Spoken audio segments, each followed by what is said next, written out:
everyone, welcome to my channel Success Graph. I am Sheenam Sachdeva. If you are new to my channel, please do consider subscribing and press the bell icon to get the latest updates of the new videos on my channel.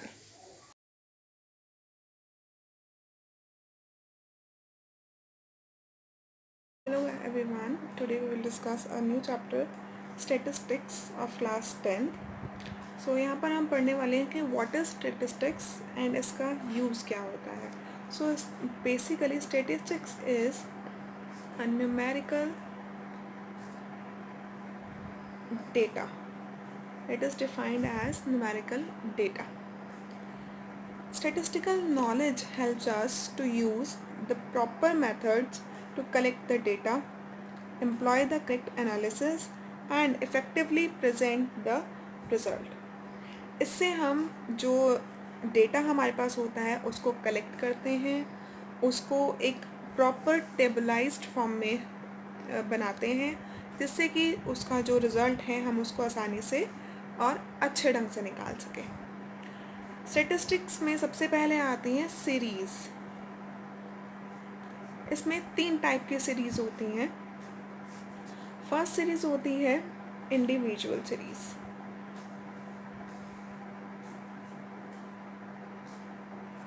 Second होती है discrete series.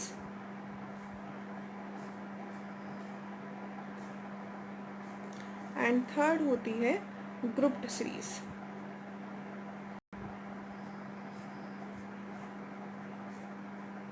और continuous series. इसमें हम basically continuous series ही इसको name देते हैं. तो ये 3 सीरीज़ वर्क करते हैं जिसके अंदर हम बहुत सारे टॉपिक इसके पढ़ेंगे.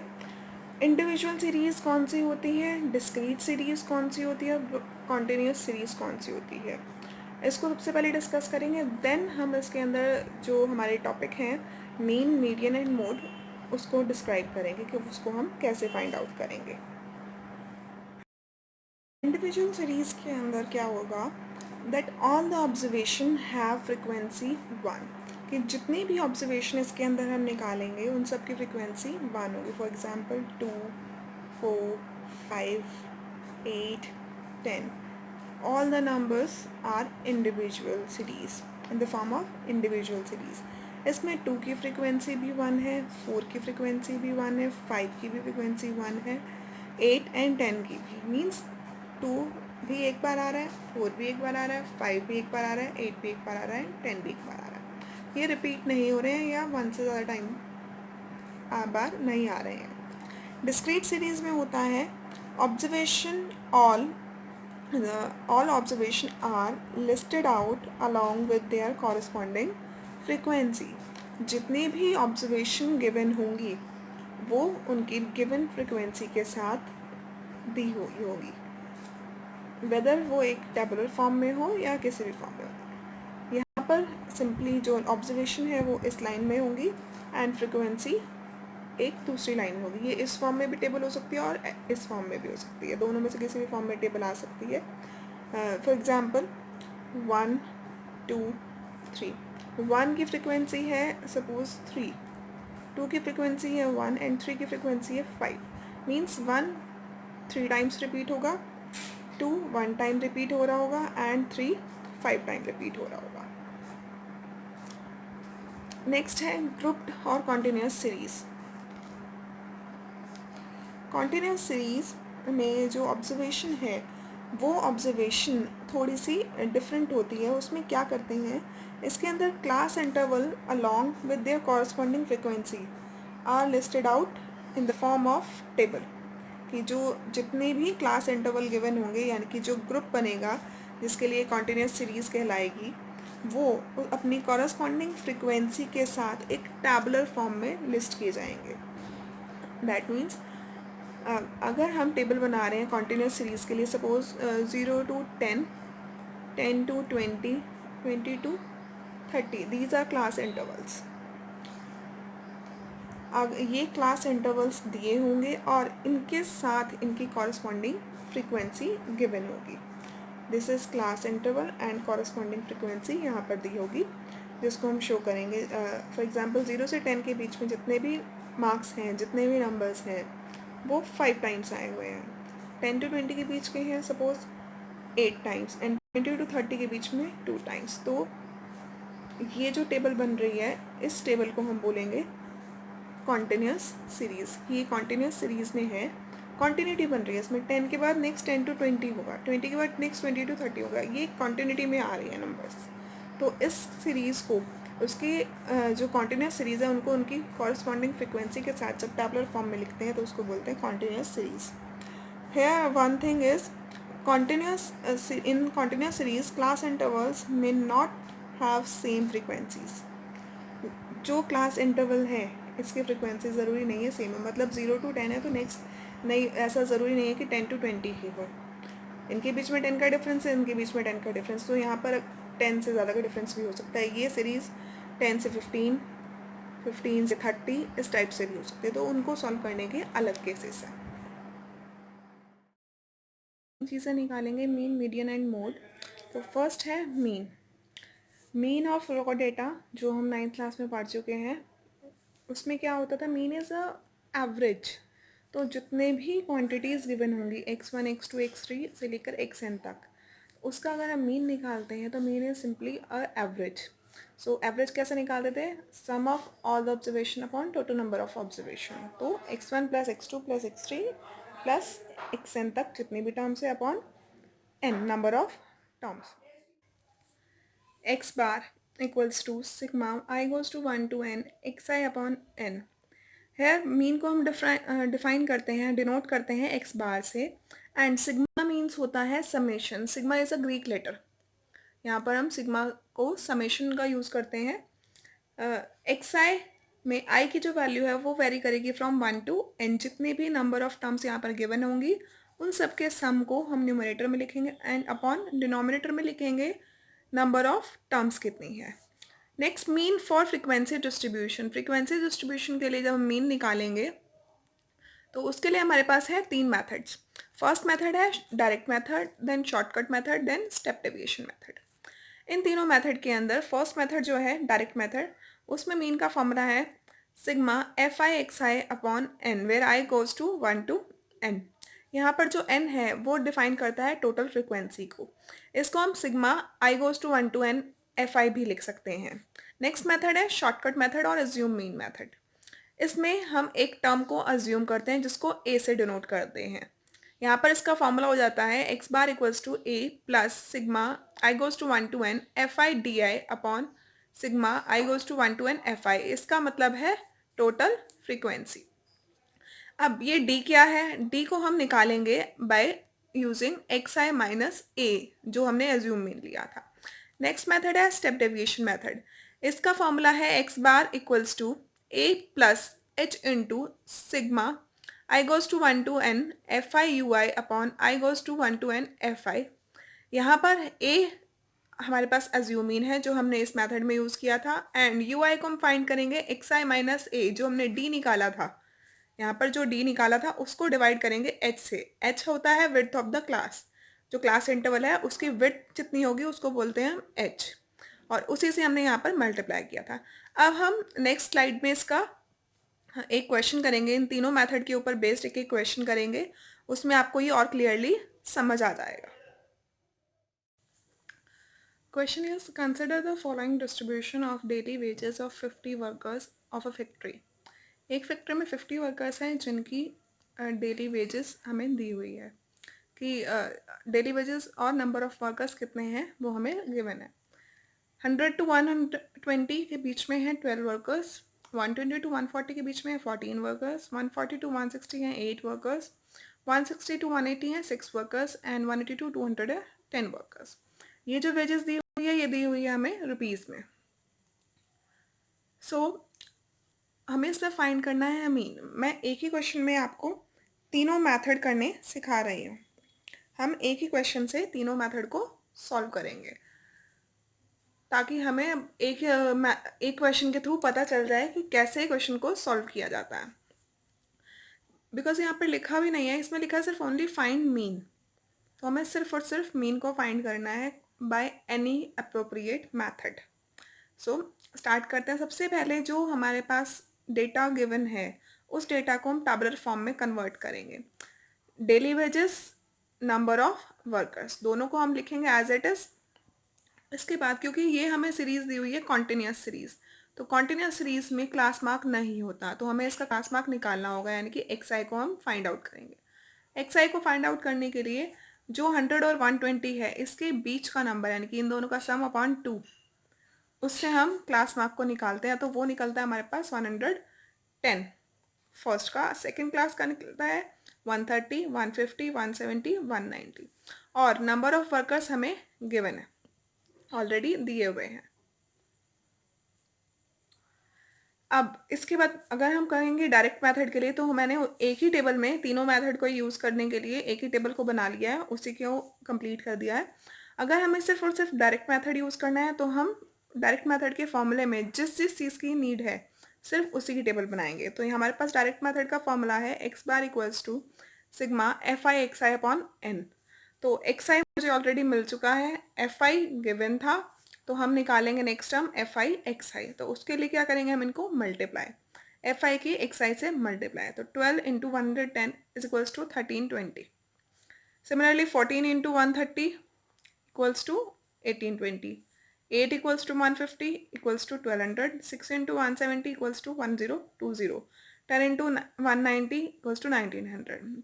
बिकॉज नीचे हम इसमें टोटल लिख रहे हैं, तो इन सब का जब हम सम करेंगे तो वो आएगा 7260, 7260।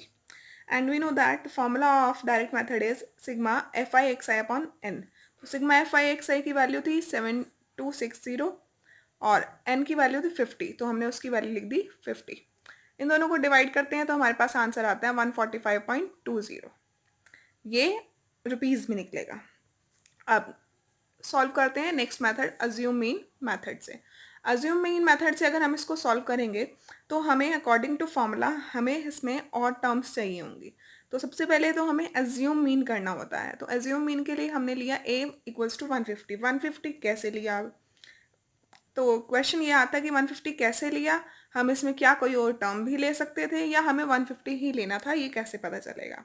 तो इसके लिए हम क्या देखते हैं, हम कोशिश करते हैं जो सीरीज़ हमें गिवन है उसमें जो मिडल टर्म हो उसको हम अज्यूम मीन लेंगे, उसी को हम अज्यूम मीन लेट करेंगे। तो अगर हम इसमें से देखते हैं तो फर्स्ट टर्म लास्ट टर्म को छोड़ दो, second term second last term को छोड़ दो, तो जो सेंटर वाली टर्म है उसी को हम अज्यूम मीन लेट करते हैं। सपोज यहाँ पर ये, क्योंकि ये तो ऑड नंबर्स में थी तो हमें सेंटर वाला नंबर मिल गया इजीली। अगर यही टर्म इवन नंबर्स में होती तो हम कैसे फाइंड आउट करते, तो उसके लिए जो हमारे पास टर्म होती, तो यहाँ से अगर सपोज ये 6 टर्म्स होती, 5 की जगह 6 टर्म्स होती, एक और टर्म होती, तो थर्ड या फोर्थ इन दोनों में से किसी भी एक को हम अज्यूम मीन लेट कर सकते थे। तो 150 को भी कर सकते हैं उस केस में और 170 को भी कर सकते हैं, तो किसी भी एक को ही यूज़ करना है, उससे कोई इफेक्ट नहीं पड़ेगा, आप किसी को भी यूज़ कर सकते हैं। सो अकॉर्डिंग टू फॉर्मूला ए हम निकाल चुके हैं। नेक्स्ट टर्म है डी आई, और डी आई क्या होता है, डी आई के लिए हमने नेक्स्ट कॉलम बनाया है। डी आई होता है हमारे पास x i minus A, x i minus ए, और ए था 150 तो हमने यहाँ पर लिख लिया एक्स आई माइनस 150। तो जितने भी एक्स आई थे उन सब में से हम 150 को माइनस करेंगे। तो सबसे पहले टर्म है 110, तो 110 माइनस 150 करेंगे तो we will get minus 40। Similarly 130 में से 150 माइनस करेंगे माइनस 20। सेंटर वाली टर्म ऑलवेज जीरो आएगी क्योंकि इसी को हमने अज्यूम मीन लेट किया और इसमें से इसी को माइनस करेंगे तो जीरो मिलेगा। नेक्स्ट टर्म है 170, तो 150 में से 170 अभी हम माइनस 170 में से 150 को माइनस करेंगे we will get 20। Similarly next term में आएगा 40। अब इन सब का हमें नेक्स्ट मेथड के लिए यूज़ करना है, तो हम इससे बाद निकालेंगे एफ आई डी आई, क्योंकि हमें एफ आई डी आई को फाइंड करना था। तो अब ये डी आई हमें मिल चुका है, इसकी मल्टीप्लिकेशन करेंगे एफ आई के साथ जो टर्म्स ऑलरेडी गिवन थी। तो 12 इंटू 40 करेंगे तो minus 480, 14 into 20 minus 280, 8 into 0 0, 6 into 20 120 and 10 into 40 equals to 400। अब इन दोनों का जब हम सम करेंगे तो क्योंकि ये माइनस में टर्म्स हैं और नीचे वाली टर्म्स प्लस में, तो हमेशा जो नेगेटिव टर्म्स हैं उनको अलग से सम करेंगे और जो पॉजिटिव टर्म्स हैं उनको अलग से सम करेंगे एंड देन उनको हम सॉल्व करेंगे। अब नेगेटिव टर्म्स का सम करेंगे तो हमारे पास कितना आएगा, 0, 8 और 8, 8 एंड 8 हो जाएगा हमारे पास 16, 1 कैरी, 4 + 1 5, 6 एंड 7 -760। ऐसे ही 120 एंड 400 को जब हम सम करेंगे तो वी विल गेट 520। अब एक टर्म नेगेटिव है, एक term positive, negative positive is minus, negative और पॉजिटिव मिलकर के क्या करेंगे, माइनस। तो 760 में से 520 माइनस करेंगे, हमें मिलेगा -240। अब इन वैल्यूज़ को हम क्वेश्चन में पुट करेंगे, तो यहाँ से हमारे पास वैल्यू आती है a 150, सिग्मा FI/DI की वैल्यू जो हम यहाँ से निकाल चुके हैं -240, n 50 ऑलरेडी हमें पता है, उसको पुट करेंगे। अब 240 से आप 50 को डिवाइड करोगे तो हमें मिलेगा 4.8 और प्लस माइनस माइनस, तो 150 में से 4.8 को माइनस करेंगे 145.20, इसका आंसर मिल जाएगा। नेक्स्ट मेथड है स्टेप डेविएशन मेथड। अब इस मेथड के लिए हमें क्या करना है, इसके लिए भी जो उसका फॉर्मूला है उसकी पहले सारी वैल्यूज को हम फाइंड आउट करेंगे। सबसे पहले आती है वैल्यू a है 150, फिर आता है h होता है विड्थ ऑफ द इंटरवल। तो विड्थ कितनी होगी इंटरवल की, 100 और 120 के बीच का जितना भी नंबर होगा उसको हम बोलते हैं विड्थ। तो इस 120 में से 100 को माइनस करेंगे, हाईएस्ट लिमिट में से लोएस्ट लिमिट को माइनस करेंगे, तो हमें मिल जाएगी h की वैल्यू जो है 20, n ऑलरेडी हमें 50 पता है। तो इसका फॉर्मूला है x bar = a + h into sigma FI/UI upon n, where I goes to 1 to n।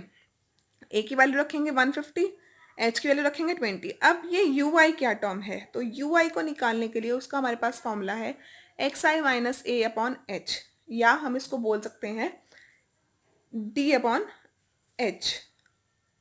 d already हम निकाल चुके थे, इस d को h से हम डिवाइड करेंगे, यानी कि उसके विड्थ से डिवाइड करेंगे। तो 40 को जब हम 20 से डिवाइड करेंगे विल गेट -2, -20 को करेंगे तो -1, 0, 1 एंड 2। इसमें भी d की तरह ही होगा, सेंटर वाली टर्म 0 रहेगी और उससे ऊपर वाली और नीचे वाली टर्म्स सेम आती हैं, सिर्फ नेगेटिव और पॉजिटिव साइन का डिफरेंस होता है, बाकी टर्म्स सेम होती है। नाउ नेक्स्ट टर्म है FI/UI, तो इस UI की FI से मल्टीप्लिकेशन करेंगे तो 12 × -2 -24, 14 × -1 -40, 8 × 0 0, 6 × 1 = 6, 10 × 2 = 20। सिमिलरली हम इसमें ऐड करेंगे नेगेटिव टर्म्स को, अलग से प्लस करेंगे तो इन दोनों का सम आएगा -38 एंड इन दोनों का सम आएगा 26। तो प्लस माइनस माइनस, और जब हम 38 में से 26 को माइनस करेंगे विल गेट 12, और क्योंकि 38 बड़ा है और माइनस का साइन है तो ये आ जाएगा -12।